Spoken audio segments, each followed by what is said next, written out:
welcome again. This is the 5th meeting of the color course here at the Barnstone Studios. And I think that the homework shows an improved understanding of what we're doing. Some of you are still having some problems. However, let's look at what you've done. Margie had surgery on her rotator cuff. I don't know what a rotator cuff is, but Shoulder. apparently you can have it surgically treated, and it's left her, she who is right-handed, with only a left hand to deal with. So what she did was to do the color changes on each panel and then glue them together, because she didn't have the control to get crisp edges, but she could cut it, or her husband might. Husbands are useful sometimes. They really are. Oh, yeah. So this works extremely well. This is your keynote. It's advancing. It's a warm, light note on a darker, cool field. It's the most intense color, close to a split complementary. This is too intense, really. And if you squint, I've been trying to give you a hierarchy for critiquing your own work. What I've applied to these homework assignments, I've also applied to the slides of paintings that I've shown you. This should be the highest contrasting element in the whole piece, just as this is here, and this is here, and this almost is not. And this is, there are certain problems here as well. But by virtue of the fact that this is as light nearly as that, and this is very much darker than the background here, if you squint, that becomes the principal entry, that comes forward, that draws your eye's attention, that overwhelms the leader. So you've demoted the leader, and this, remember, was supposed to be, everything apart from this was supposed to be the chorus, Right. and this was supposed to be, I see it now that it's that far, yeah. Yeah, I can see. I think, I don't know if I mentioned it here. If I have, correct me, but artists do everything in their power to distance themselves from work that they've been working on for too long. And one of the techniques that a Japanese artist tends to use is to turn his back to what he's been doing, bend over and look at it through his spread legs. Well, he completely disorients himself. He's upside down.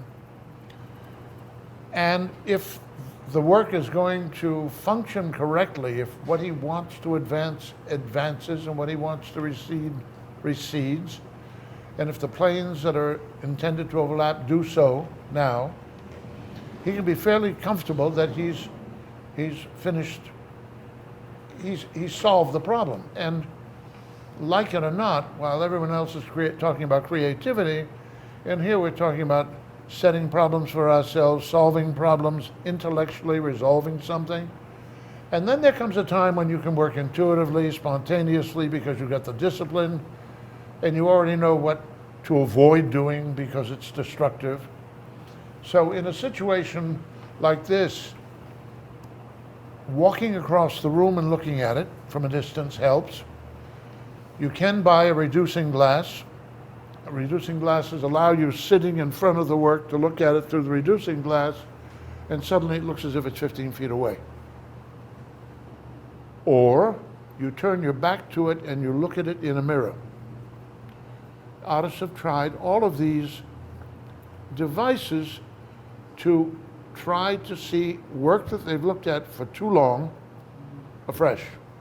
And when you reverse it in a mirror, it's either going to work or you can begin to see what you've done wrong. So everybody has employed techniques to distance themselves from the work so that they can see it afresh.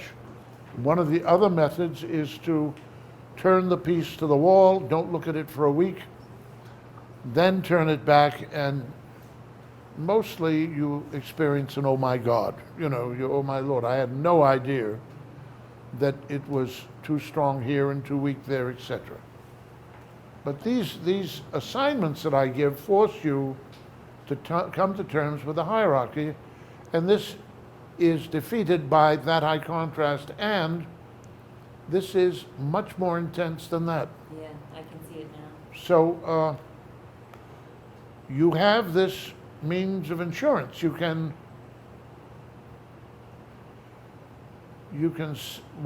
do all of those things at home. You can look at it mirrored at a distance. I'm not going to ask you to hang upside down, but even that would work. This is whose? Okay. Very, very neutral. And these points do not advance. They're too close in value to their neighbors. I believe the assignment asked you to make this lighter than that. You've made this lighter than this. Do you see it? Yes. However, you could come in now and take that dark halo down and lighten this here and lighten it there. Here it's identical in value.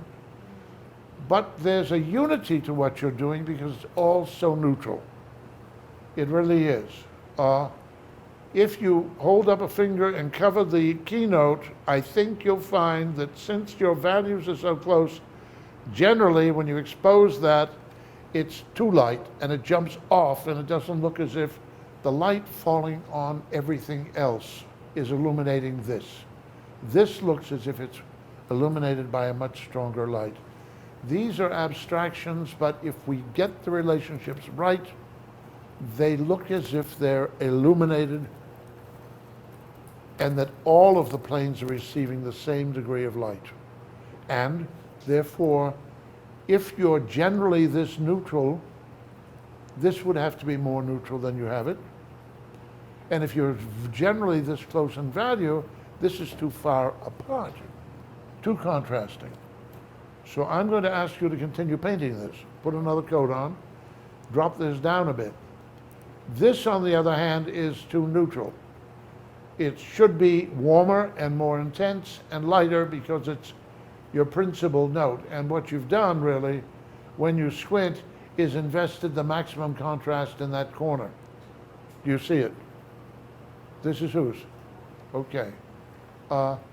This is more successful. It's your sketch. Yes. And this is lighter, and it is functioning more effectively. This is still too intense for a subordinate color.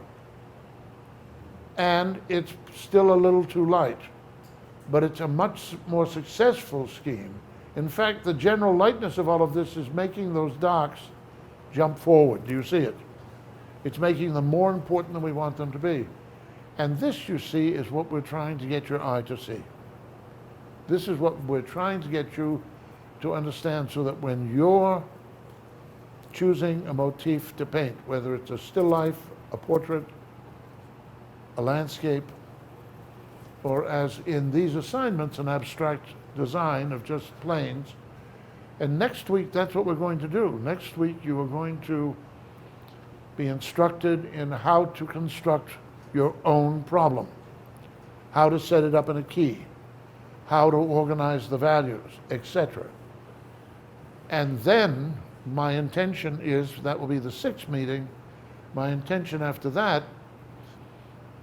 is to discuss a still life painting and ask you to come in the following week with a box affair with a still life in it that we will light, and that having painted it at home in the underpainting, you'll start painting the 2nd coat here and the 3rd coat over the remainder of the semester. So what we'll do is we'll deal with all of these abstract considerations of figure-to-ground relationships, color keys, the schemes of value we need to employ so that we have a principal value note and everything else is subordinate, etc. So I've tried to make this as logical and sequential as I've attempted to make my Drawing 1 course. And as you see, we're recording this semester, And we hope to be able to offer these lessons to those who can't make it all the way up here but wish this information. I get a lot of queries about a color course, so let's see if they're there when we put it on the tide and let it drift out to sea. This didn't get very far, Jan.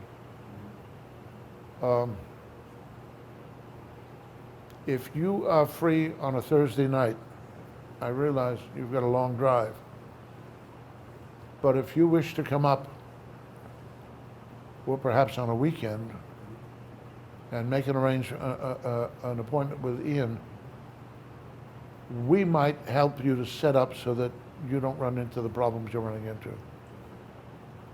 The principal scheme here, and I think everybody else has mastered it, Michael hasn't. Michael is either value blind entirely, or he might be blind to value. I don't know how to better express it, but you've got to have a value step scale and know how to pitch it. And I kept saying it would be easier if you make the values lighter than the assignment, and that's what I think Margie did here, and it's easier to work. And remember I said, first mix the value from your neutral, and then you add a tiny bit of color and you don't run into this sort of a problem. And if you have a mix, a batch here and a batch there, and if you start at either side by starting to paint this down and over, and as you move down, you mix this into a portion of that mixture, and as you move across, you mix this into a portion of that mixture. And if you put the tiniest bit in for each new row,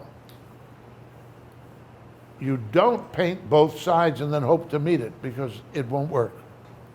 But if you move gently one row at a time with what tiny admixture all the way over here and all the way down to there, and you've got a good deal of paint left over, so you can start mixing a portion of this with that to come down and a portion of this with that to come over. Oh boy, the transitions look airbrushed. It can be open touches. It can be on top of a complementary split opposite underpainting. You can have all of the benefits of sophisticated application of color, and it will look airbrushed, and as you get closer and closer and closer, it'll start to break up, and you'll see how coarse you can get away with touches if the values are close. And then you might decide, I'd rather have a little bit more contrast between the two coats, so there's more vibration and animation, but then you're starting to modify it to suit your own taste. And this is just to get you going, getting you to the point where you really do understand Fletcher. You can mix anything you want. You can apply the color with authority and control and achieve a unity. And this is accomplishing that. This is on its way. This is on its way. There are problems here. There are problems here. This is too intense. It's not light enough. This is whose? Okay. Did anyone analyze how I designed this? Nobody did. They're all on the go. Excuse me? I thought about doing it. Yeah, they're all on the golden section, and that would have spared you the strange shapes you came up with so creatively. It was, I'm gonna be honest, I rushed that one. I did the whole thing and realized that it was all wrong, so I did a quick little sketch before I came up here. Well, you've seen what's going on. It's just you don't have the degree of contrast that you might have. Do you have any questions about anything that we've been discussing so far? Marge, I can usually expect you to raise your right hand, but under these circumstances, your left. Yes, sir. In terms of intensity, like when it's supposed to, and when it's like, how do you gauge like whether it's really intense or it's closer to the neutral? Who can answer that? Michael's asked, how do you estimate the desired intensity of a mixture? Well, I know just the mechanics of it was what you said about mix the neutral, get the neutral color, and mix enough white in with it to get the number on the scale that you're shooting for, Value. the value. And then you take the more pure color that you're trying to neutralize, and you start by adding a tiny little bit, and you'll know that that is closer to the center. And as you add a little bit more, you may have to lighten it to keep it as light as the value you want. But you'll get more and more color added to the neutral until it gets closer to the outside edge of the circle, where that would be a more intense color. So mechanically, that's how you do it. I don't know how you tell. Sometimes I'm not always clear about how you can look at something and say, oh, well, you know, that's a very intense color. Because I can see it now, but I wasn't clear how to see it. One moment. Later this evening, I'm going to give a light show. And I'm hoping I can answer that question for you so that you can see color intensity and value and temperature. And it's going to be initially on a very high level of intensity. But I'm hoping that that really awakens you to how you can begin to see intensity. Yes. I was going to say that I think a lot of how intense a color looks or how light or dark it looks depends on the colors around it. So when you look at something on your palette, it might look really super gray, but then when you put it next to another color, you realize that, oh wait, I put too much color in there, and so now I need to fix it. So I think a lot testing the colors next to each other does a lot to help to getting a little piece of canvas and just making little test spots just to see which one, how they sort of line up with each other does a lot to help make sure everything is cohesive. Good, very true. Let's remember what Fletcher gives us, because he gives us a wonderfully simple solution. And I'm surprised that nobody's mentioned it. But Fletcher says that if we take an arrow pointing to 9 o'clock on a clock face, and we know that that's red-orange at that point, and we know it's red-orange rather than blue-green because this represents the center of the wheel, and that's dead neutral. Then he says, this now is the temperature.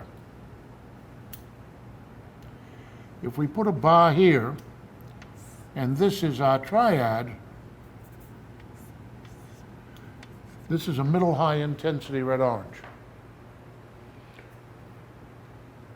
We have to ask, I've said we're in the key of red-orange. We have to ask, what level of intensity are we at? Are we high intensity, where the red-orange would be composed of cadmium orange and cadmium red? Or are we at middle high, where it's burnt sienna with some cadmium orange and red added to it to lift it up into the middle intensity range? And of course, that would be the answer. That would be the intensity level we would use throughout this course, and that you would find yourself using in any indoor still life or portrait or figure painting that you might do. Probably most of your abstractions would be using a middle intensity palette. If you go out of doors in full summer at the shore, you might have to use a high intensity palette, unless the skies are almost always overcast. It can be bright, but overcast, and that will soften everything. So in a situation like this, if we say that's a number 3 value, that means it's very, very light. Now, it may be, if it's that light, you can't make it that intense, because it's a middle intensity color. You're probably going to add more high intensity color to it, because the whitening of it, the lightening of it, is going to reduce its intensity enormously. So these are always ballpark suggestions rather than concrete goals or targets. But what you want to achieve is a feeling of overall unity, as if the same quality of light is touching everything in your painting and everything's harmonious, and that if you're in a red-orange key, the painting is cool because the bulk of the colors are coming from green and blue-violet.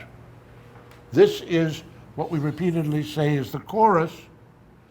So we have this blue field in which we have a light, and it's darker, and we have a light keynote that's warm. And therefore it doesn't have to be terribly intense, because the principles of simultaneous contrast of color will make that neutral, as it is doing here, look warm, as it is doing here, look warm, and as it is doing here, look warm.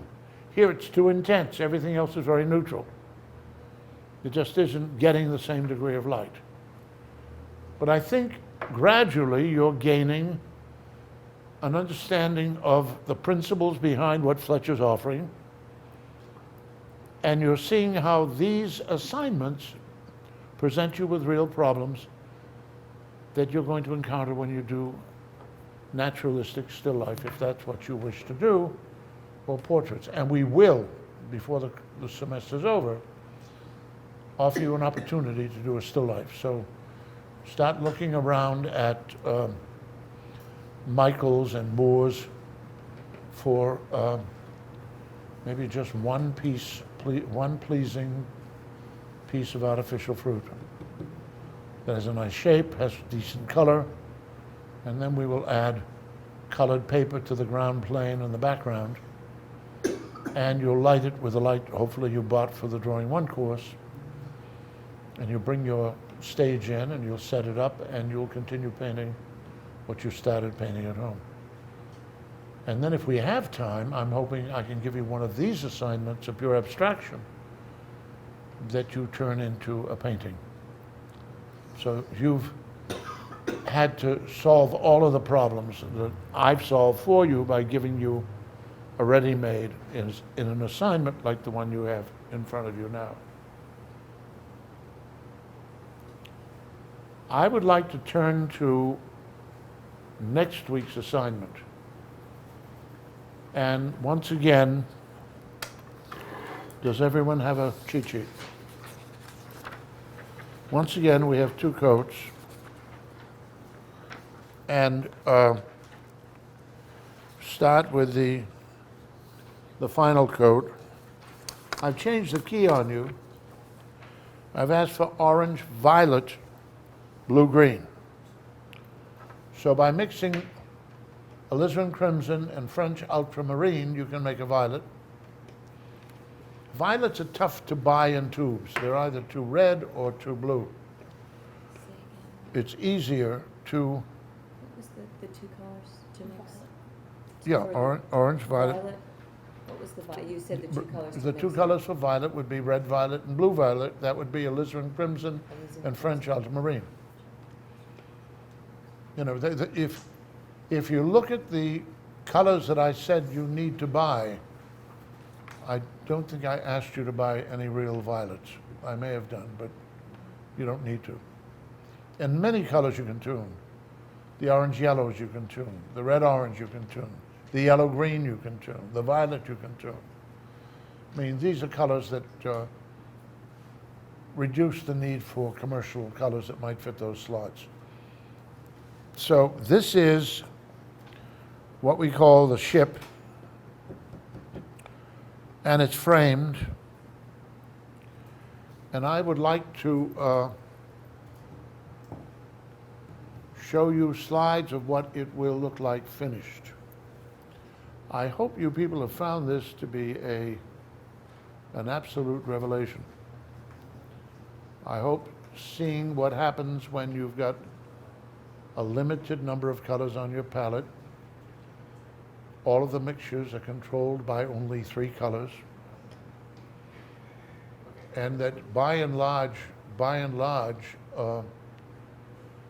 you're really only using 2 colors, but you have these secondary neutrals, 3 of them, and you have a tertiary neutral, and all you have to do is add a little white. And if you need any of the other 4 colors, so you add them discreetly. But boy, it simplifies life. And when you consider you can work in 24 different keys, because you got 12 keys clockwise and 12 keys counterclockwise, and that it's 3, 4, 5 intervals, which is the golden section, which is your musical triad, if I understand that correctly. All of these things suddenly create crossovers between music and mathematics and geometry and painting and color, and I think it's extraordinary that there are so many links between the various disciplines. And as I'm repeatedly saying, it's simply because it's the same gray matter in our heads that's solving these problems, and scientists come in and they say it's just like science, and mathematics come in and they say it's just like mathematics. I gave a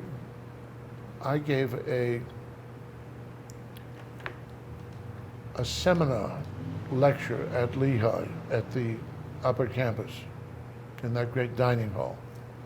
And it was the last day of an international conference of industrial designers. And there were people from Pratt and all the major design schools, from General Electric, and they'd been discussing industrial design for a whole week. And I was the keynote speaker for the big banquet at the end. They even paid me, my goodness. So really, I had an audience of engineers. And you have to understand that when they came in, they felt that,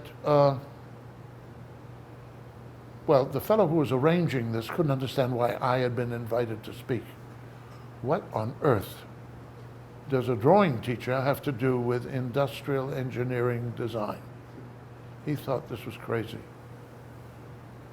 He insisted on coming over here and hearing a portion of the lecture. He sat right here and fell asleep. So I left him for about an hour, and he woke up embarrassed and he left without saying goodbye. I gave the lecture to this audience that really couldn't figure out why an artist was lecturing to them in industrial engineering seminar, considering these were some of the top designers in the country, top professors of the subject in the country. And the title of my lecture was Vincent van Gogh, Master Engineer. And when I finished, it was wonderfully gratifying. The applause was overwhelming because these people suddenly discovered that the artist was using the same mind and problem-solving techniques that they used, that there was science behind everything they did. I mean, I introduced the golden section, I introduced the Fletcher control system, I went on and on and on. When I left that stage to thunderous applause, and it was a material, not me. The slides were good, but it was a material because this is engaging stuff, which is what makes it worth teaching. It is interesting, it's challenging. People were reaching out to touch me. You know, the next time I'm going to dress like Elvis Presley or Michael Jackson or something, because I felt like a rock star. This was terrific. But they were so shocked to discover that art could be talked about intelligently, and it wasn't just a matter of how you feel and all of that garbage, you know, because I've never subscribed to the spit and drool philosophy of art. I just haven't been there, you know, which is perhaps why I don't much care for the slurping around of Jackson Pollock or Andy Warhol for that.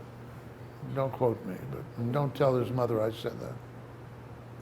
So let's look at these slides, okay? This is an awfully good example, and I showed you this the other week, an awfully good example of the work you brought in tonight. The transitions are gentle, they're smooth. This goes from light to dark, it goes from warmer to cooler. It changes little here, but again, it goes from dark to light to dark to light to dark. But this is darker than that, but lighter than this. This is very nicely done. It's very neutral, but there is a bit of blue underneath it, and the values are very, very close.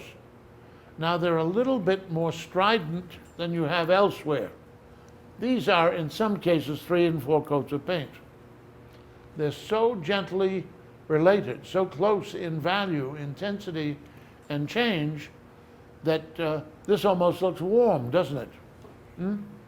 It's lighter, it's less intense, therefore, all of the blues around it make it look a little bit yellow-orange.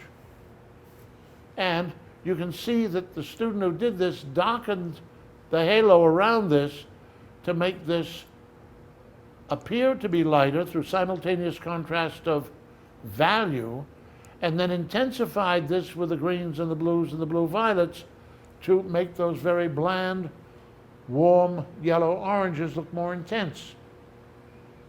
Then dark halos were placed along here and along there and outside of this and along this as well. It really does. This comes forward, this goes back, this comes forward. You know, I mean, this comes ahead, but this comes ahead of everything. And this is very clearly the subject. It is the dominant contrast of value and the dominant contrast of temperature. But in the warm key, we've got a cool painting. So I think it fulfills all of the requirements of a scheme. And it's reasonably well designed, even if I have to say so myself. This is a painting by Monet. Everything in this is cool except the warm trunks of the trees and the warm staves of the gate. And he's really given you a series of two-dimensional bands. This is not a barn in perspective, it's just a flat roof with a flat side. There's this stone wall with stakes in it. I don't know quite what's there. We've got this plane, which is the foreground, that he's showing you a cast shadow on. And it's in the key of yellow-orange. It's in the key of sunlight, which is what most of Monet's paintings celebrate. He celebrates light. So, if you look carefully, there's a blue underpainting under all of these lights. But if you squint, you'll see, for the most part, all of this is light with a couple of dark accents. But it's cool. This is the sculptor Millot. There's a beautiful female nude that he did in marble in the Philadelphia Museum of Fine Art. Just perfectly delightful. I haven't seen much of his painting, but all he's done here is taken two-dimensional shapes. I mean, this is just a long rectangle. This is a truncated triangle. There's a hint of a roof here, but it isn't important. This is clearly a two-dimensional shape. There's a hint of a side plane here. This is a two-dimensional shape. The whole foreground is a series of two-dimensional planes, and then he's got these in the background. I guess that the predominance of cool in all of this makes these pale orange yellows the key. Again, light.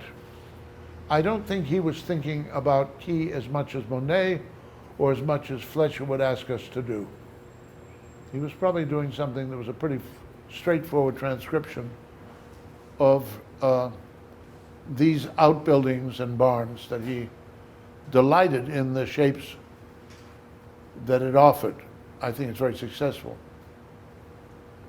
He got a tremendous amount of variety out of this. These are almost all yellows, except for some very pale blues. but they're very low intensity yellows, yellow, oranges.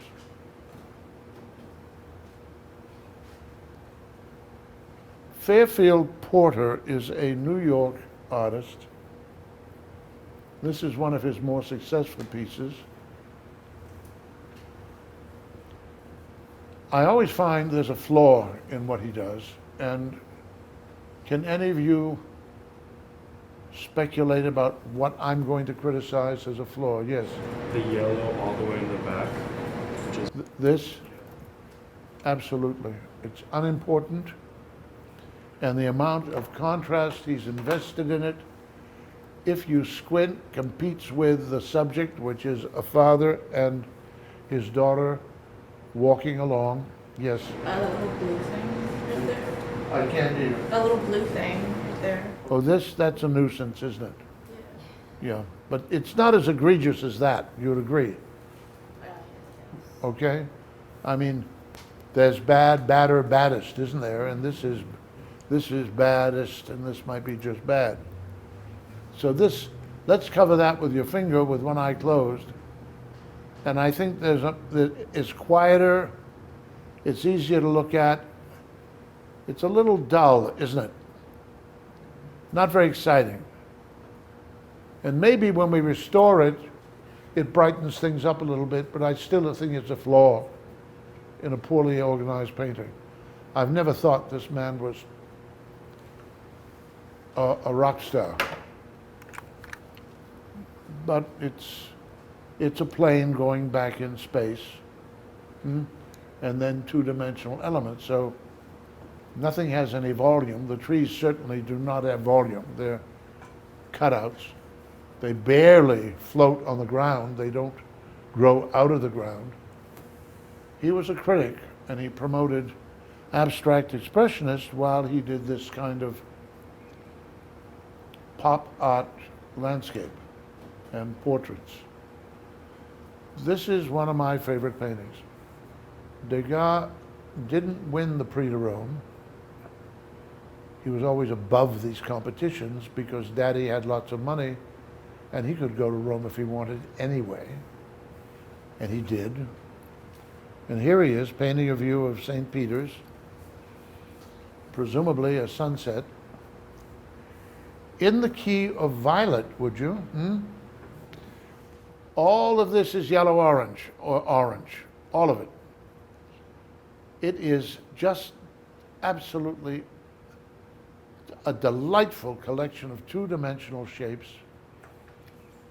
He has this zone here, he has this zone, and then he has these violet accents, and it is so simple, and it is so successfully a mood. And I have a feeling that he nailed it, that the sunsets in Rome must have looked just like this when he was painting. And he managed to reduce it to the simplest of means.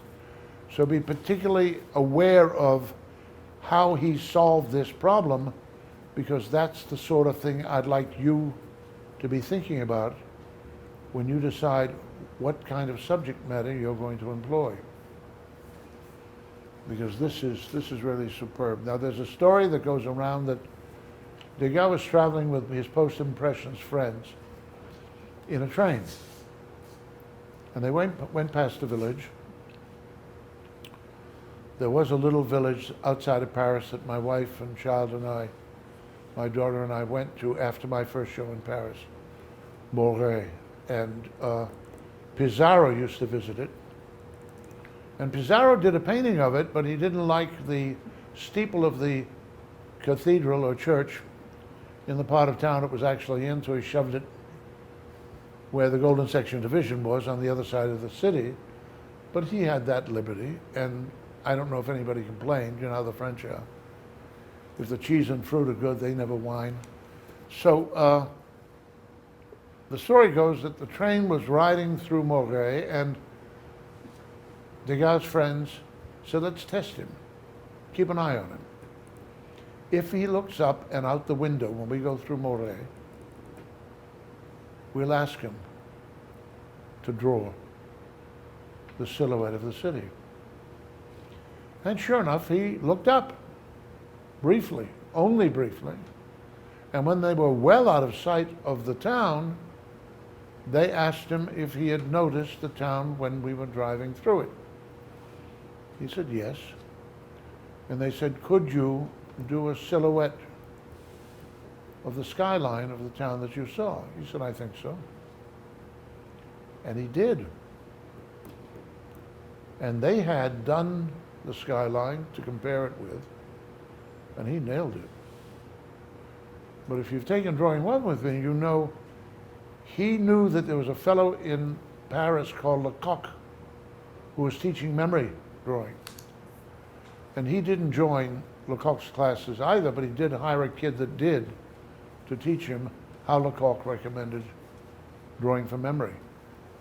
So I wouldn't be surprised if he did this from just the briefest of notes when he got back to his studio, you know.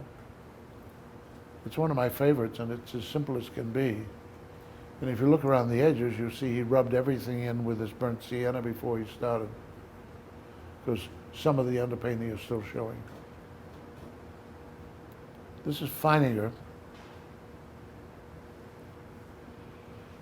It's in the key of yellow-orange. Everything is pretty cool. He has a principal accent. I think you can see he's using principles very similar to those that I use when I design your assignments, but he's getting into more elaborate shapes and overlays and transparencies than I have.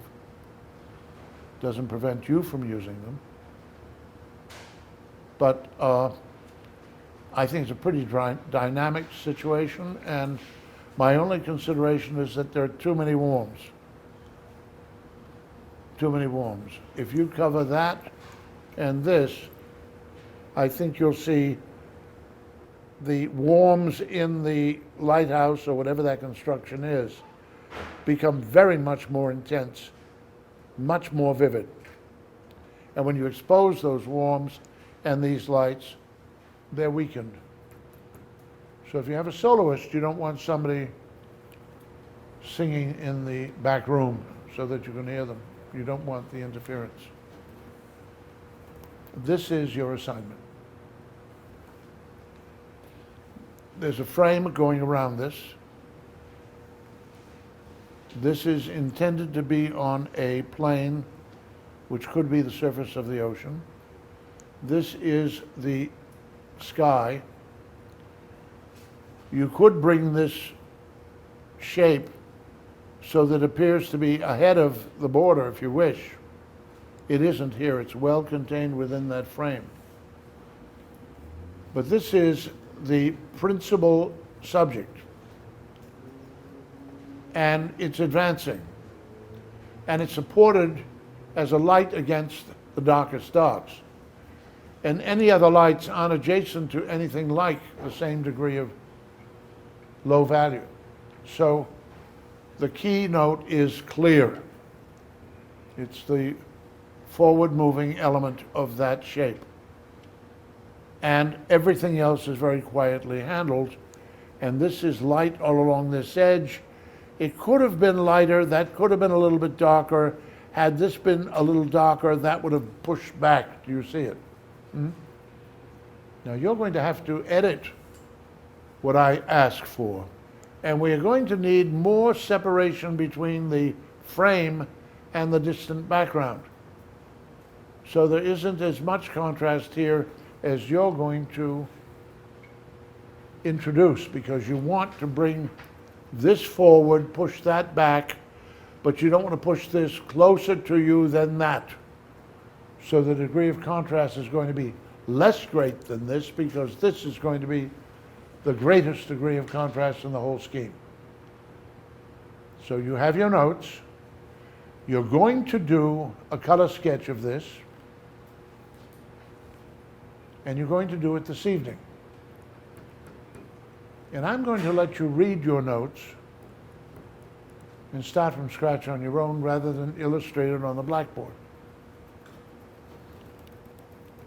This is a different student interpreting the same assignment and losing the frame here completely, but certainly thrusting this closer to us than anything else. It comes out of the painting, does it not? It's a little raw. And if we're talking about a keynote, there's a key color, there's too much of it here. In this situation, we have a little of the red-violet. Here that light extends over too broad an area. It's dramatic, it works. Even this intense blue, because it's contained with cools all around it, doesn't rush forward as it might have done. This is a warp plane. This leans to the right and that leans to the left. Do you see it? If you took a piece of plywood and you twisted, swinging it right with one hand and left with the other, that would be a warp plane, and that's what you're to paint here. And if you analyze this on the golden section, you'll be able to maintain all of these directions and proportions in your final piece.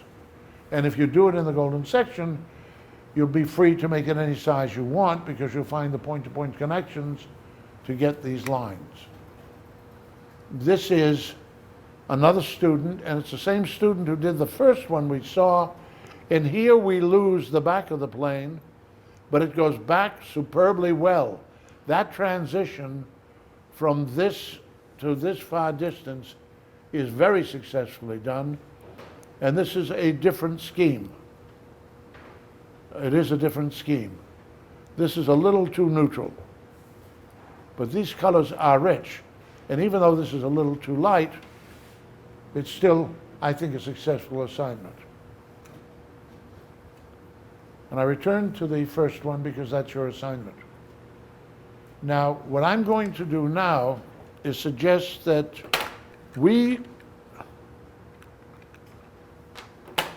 move our little picnic to the other room. And we're not leaving for a second, but when we do, we're going in there and I'm going to show you how simultaneous contrast of color really works. And I'm hoping that it awakens you to the world in which you live, and you start paying more attention to the scenes you find yourself in.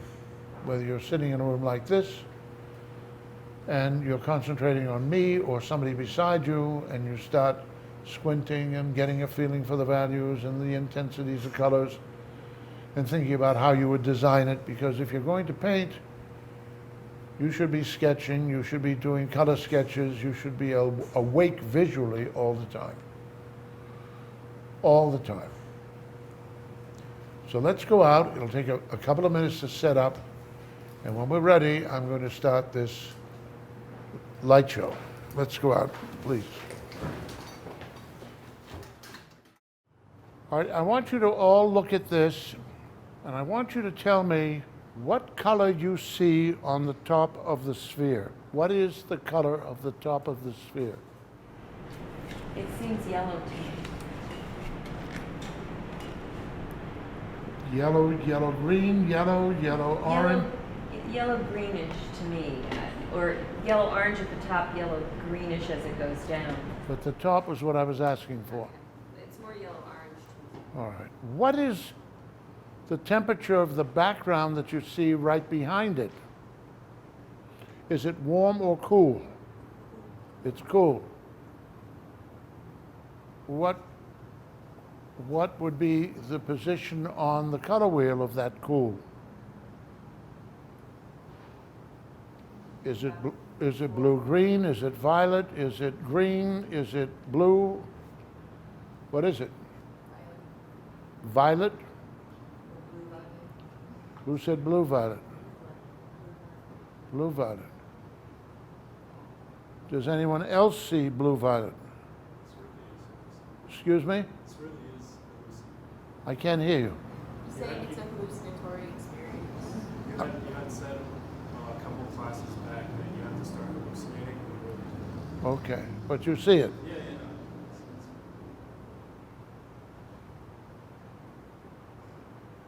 In fact, everything is cool except the tabletop, the top of the sphere, and everything else is cool, isn't it? Squint. Does that strengthen the temperature contrast? This is one of the reasons we squint. Now, if you don't know where to look, you won't be able to benefit from any of this information. And by that I mean, you must focus at the point that's most important to you in this ensemble, which is 12 o'clock on the sphere. That would be our color note and our value note, and it would be our soloist. And as I've said in the past, everything else would be the chorus, subordinate, and if that note is warm, by comparison, everything else would be cool. Earlier, Elizabeth asked John to photograph this for her with her digital camera. And oh boy, everything was blue except the strong orange yellow of the sphere, and it was much more intense than the subject, but the principles that I'm asking you to understand were boldly in evidence. So here we are, the mechanical record of the digital camera confirmed what our brain will interpret of what we see, because none of this really happens. It's that tree that falls in the forest when nobody's listening, that we don't know whether it makes a noise or not, which is why I have no interest or respect for philosophers, all right? Trees falling make a noise, that's simple. In any event, let's see if I can contrive to make that orange-yellow more intensely orange-yellow. What might you suggest that I do to achieve that goal?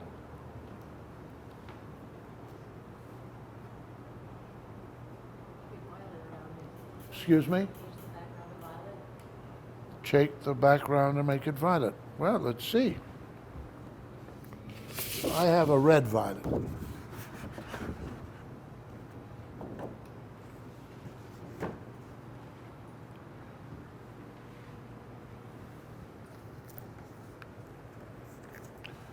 Is that doing anything interesting? Complementary opposite of red violet would be what? Would be what? Wouldn't it be? Do you see? It look more green. Does it look more green now? Does the yellow look more yellow green? Look at how blue violet it is just above that yellow. Do you see it? Then we've got greens in here. We've got a violet there. We have a very low intensity yellow orange in here. Look at how red violet the cast shadow is, and how it goes from red violet on the sides to blue violet in the middle. Do you see it? All around the outside, however, the background looks darker, simultaneous of contrast of light against dark. It's what we would have expected. And if you squint, all of the colors become more intense, don't they? Let's see what happens now. Oh boy, the yellow is much more intense than it was before. The background coming down from red violet becomes much more blue violet, and then finally violet. We've got an orange yellow halo here. The green band through here is much more intense, a blue green here. And this is so dark, but it is a violet. But we've got a blue violet halo over the top.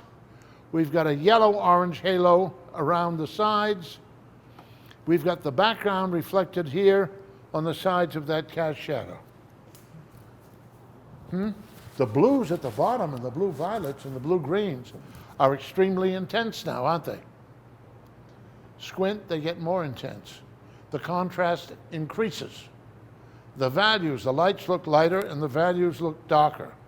Is the shadow as intense as the top? No. No, it isn't, because that's getting more light, and therefore,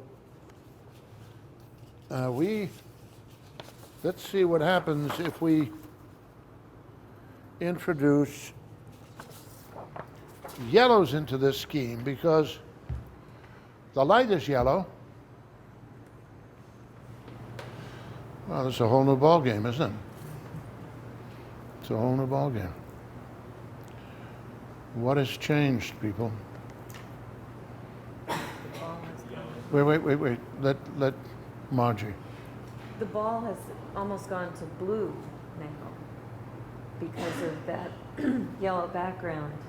It's sort of shifted to a completely cool tone. But I think which blue? I think blue-violet. It's a blue, yeah. It's not I think violet. blue-violet. We've got some red oranges down here. We've got some red violets in here. This is very violet and red violet, is it not? Incredibly so. The halo outside of the docks is very much lighter yellow-orange. Coming up here, where this goes warm, that is now a neutral violet. Squint. It's going from light to dark. Do you see it? It's going from warm to cool. Now remember, if it's less intense than a warm, then it's cooler. We've got to reach a point where you're sitting looking at something you're painting and you can nail it. And then you can incorporate it into the key you've set up from Fletcher and tuned your color for, and base almost everything you're doing on your triad, your secondary neutrals, and your tertiary neutral before you introduce any one of the 4 other colors that Fletcher will allow you to add. And you probably only add 2 of those. So with so highly simplified a palette, you're going to get unity. And you're going to have 4 different neutrals you can use to reduce the intensity of your colors. The secondaries between, say, red, orange, and green, green and blue, violet and red, orange. The central triad. I mean, this is stunning. Let's see what happens if I play complementary opposites. So I'm putting pretty much complementary opposites together. The yellow should make the gray base color look very, very red-violet. The red-violet is making the shadow side of the sphere look blue-violet, blue-green. There's yellow reflected in the cast shadow from the background. And we've got violets. We've intensified the halo above the sphere, which was looking blue-violet before, but because of all the reflected red-violet, it's now looking much hotter. Do you see it? It's all changing. It's all changing. Excuse me? I almost see like a green. Is there green? A green where? On the top of the sphere. Yeah, could be, yeah. Because the yellow is the upper background, does that change the highlight on the sphere to a cooler because it's surrounded by that? In this case, you saw the light overwhelmed it. In fact, it changed the yellow into a violet. Yeah. The light is very strong. And on white, it's really roaring. So What did the red cause to happen? I see a lot of violet. No, the red isn't causing violet. It's making above the core shadow greenish. Dead on. Dead on. It's caused this to look very green. This is you've got the dark of the cast shadow, but you've also got the blue reflected in it. So this has become very blue-violet, very blue-violet. And the blue-violet here has made the surrounding area where this is, if you squint, it's a low-intensity red-violet. As it moves over, it becomes a very intense red-orange. Now, the way I'm asking you to mix your color a little bit at a time would allow you to paint that transition from a neutral red-violet to a gradually more intense red-orange. And look at how soft the outside edge of that cast shadow is. It's not hard. And this is softer and a little warmer on the outer halo, getting darker and darker and cooler as it moves in. And this blue-green, is getting very blue-violet at that point, and the red is causing, I see, a green glow around the top of this. Whew. So, what does this offer you? If you look at the paintings of Cézanne, if you look at the paintings of the Fauves, Matisse, Vlaminck, the Nabis, Vuillard, Bonnard, I mean, these people were besotted with color. And when they looked at their subject matter, because they had tuned their eye the way I'm asking you to tune your eye, they really saw these intense colors. So these people are accentuating what's already there? That's right. And this guarantees a number of things. A truth. They are not arbitrary in their choice of color, but rather through contemplation, reinforced with a technical understanding of the principles of color theory, they can think through the problem and decide how they're going to refine what they see, and then believe they see it, and everything is going to be modified by the temperature and strength of the light falling on the colors that have been brought together. One problem that I set up for students here, very often for full-time students, is I ask them to get some acrylic color and to mix up a range of colors in a specific key, remembering that if it's a warm key, everything is going to be essentially cool, and you need value changes.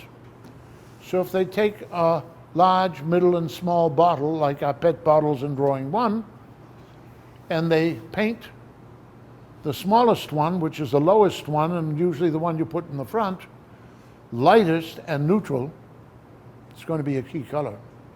If everything else is cool, the ground plane, the background, and the other two bottles, as they retire, as they move back, we have the cool chorus with the warm soloist. We have the colors from Fletcher's palette neutralized by the triad and the secondary neutrals. We have the limited palette. We've arranged things so we have a light figure on a dark ground, a warm note on a cool background.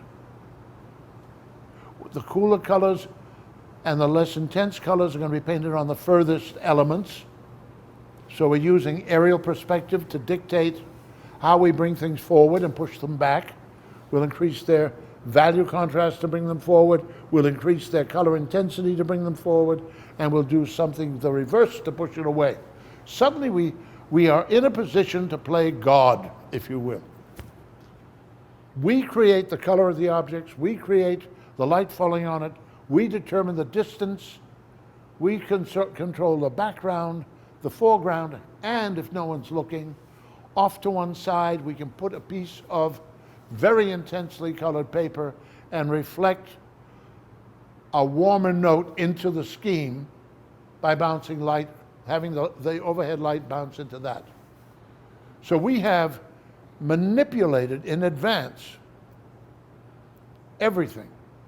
Now, I don't think you can anticipate the consequences of all of this interference that we've introduced by playing God. Because the shock, surprise, an amazing thing will be the color of the reflected light on the objects and the colors of the cast shadows. And they can only be painted with a Fletcher palette. And the proof of Fletcher's efficacy is in the shadow side of everything and the reflected color into the shadow side of every object.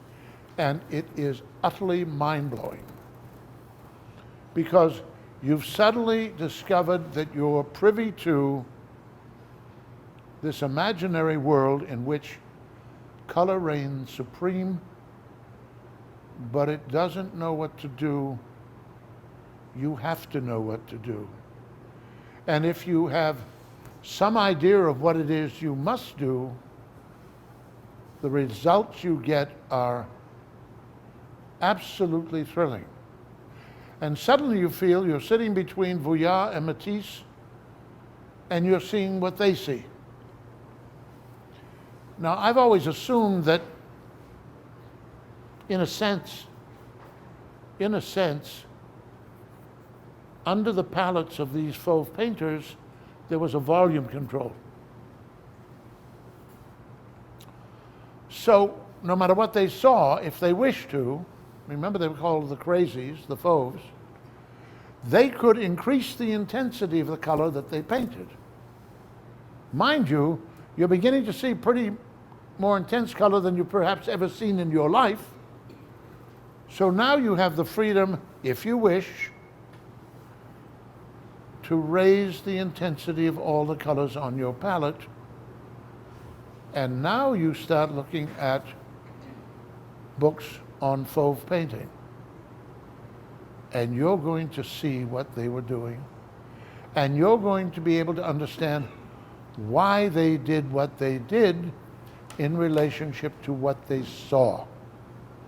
And you're going to grant them that they've achieved a unity in their paintings by virtue of the fact that they were faithful to what they understood from what they saw, but you must remember they were viewing it selectively. Anything up in front of you right now that you focus on automatically becomes the keynote. So you've got to learn never to look at anything except the most important point in your subject, because the moment you look at it, you'll see it. And it will become more contrasty than anything else. It'll become more intense than anything else. It will alter the temperature of everything else. You've suddenly elected it as the soloist. So it's like painting a value study of white bottles on a white piece of paper that's well lit. You have to keep looking at the zone 1 contrast to estimate out of peripheral vision, not looking at the secondary and tertiary bottles, but estimating how intense you can afford to get them, and you've imposed a zone system on the subject. But if you're innocent enough not to know what you must do, and you look from one bottle to the next, each time you focus on a different bottle, you change the keynote. Now imagine me as a student at the Ruskin in what was called the cast room, the still life room. It was down a spiral staircase in the cellar of the Ashmolean Museum, and 2 or 3 stories up there was a skylight, but very little light leaked into this dungeon. And there are a bunch of old broken statues and plasters around and a few still lifes. And I would go in the morning and I'd paint, and I'd go back in the afternoon and I'd paint, and everything I did in the morning had to be changed. Nobody told me you either paint in the morning or you paint in the afternoon because the temperature of the light changes. So you could drive yourself insane. And I did for a while. No, the teacher didn't tell me what was going on. I don't think he cared terribly. He was just waiting for 11 o'clock so he could go across the street to the Beaumont Hotel and order tea, you know. So you need some information. You absolutely need some information. Fletcher is a good place to start with regard to controlling your palette. But the other thing you must do is choose a mentor. In the 19th century, Manet, Monet, Pissarro, Caillebotte, everybody went to the Louvre to copy masterworks. One, they wanted to learn how to paint. Two, they hoped that some amateur, somebody who loved art, standing behind them would say, "What do you want for that?" And they'd quote a price, and they'd haggle a little bit, and then deliver it to this person, and they would get a good deal of money for the effort they invested in learning how to paint. I think I mentioned to you how often I've been to the Met and seen would-be art students copying masterworks, and they're copying a 16th or a 17th century painting that's in, say, a Route 5, and they're painting it in a rectangle that isn't a root rectangle, isn't the same proportions. And they're painting with paints that won't be invented until 200 years after the thing was painted, and they're diminishing their intensity by adding black to everything. They're not learning anything, are they? But they're wearing a beret, and they've got a monocle, you know, and they've got a silk-lined black cape with red silk, and maybe spats, who knows how they're dressed up, in a Gucci paint box. I mean, they're real artists. And of course, the obligatory earring or nose ring, whichever. So what we have is, unbeknownst to us, I don't know, is that working? What we have is a world of color that we haven't been looking at. Later, look at the walls. When the lights come back on, look at the walls. You're going to see they go from warm near the lights to cool as they move away from the lights.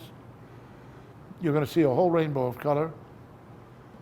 And look at the complexion of your colleagues. How delicate and neutral flesh tones in the light and in the shadows really are. And how beautifully modulated they are. And then get yourself to the Met and look at real paint. And I think what you're going to discover is, once you leave the 18th century and you come into the 19th century, color is being manufactured and painters are using it, and it's a feast. And there's so much to learn, but what you learn instantly is that everybody's painting in gray. Because when you mix two colors together, you reduce the intensity of both, and when you add a third, you get a tertiary color, and a tertiary color is a neutral.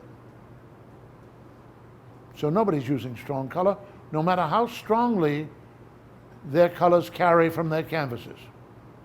When you get up close, you'll see how highly neutralized everything is. And this is a shocking discovery when you look at Monet, who you assume is using paint right out of the tube. Never. Nobody ever did that. So I'm going to close this session down, and I'm going to ask you to get the assignment sheet you have, set up your palettes.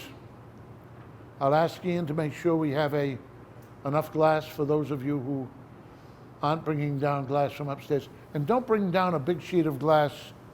That's dangerous. Ask Ian to get you a smaller piece down here, please. So let's move to the other side and start the next session.